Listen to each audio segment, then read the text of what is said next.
All right, for more on this, let's bring in Fred Pearce. He's a journalist and author of When the Rivers Run Dry and The Last Generation, How Nature Will Take Her Revenge for Climate Change. He joins us from London. Good to talk to you, Fred. All right, so we are seeing drought currently in Asia, Europe, Africa, North America. Is this periodic? Is it cyclical? Or is the lack of water right now worse than ever?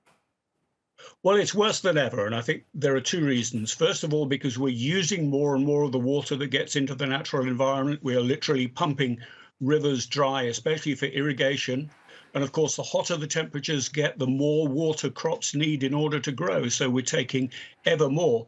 But then there's climate change that is changing when it rains and where it rains. So we're getting more extreme weather.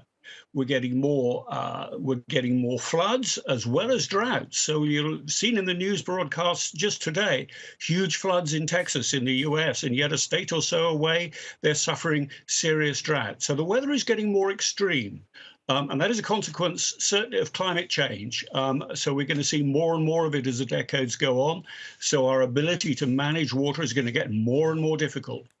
All right, so humanity obviously is feeling it. I mean, it's kind of too late to plan for future problems. The problems are here now.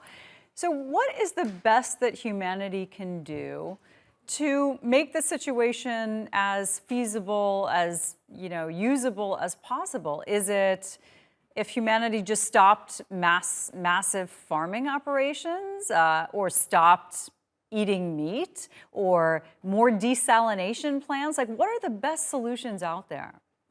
It's going to depend on where you are, but certainly most irrigation, agricultural irrigation, is really inefficient. Most of the water is wasted.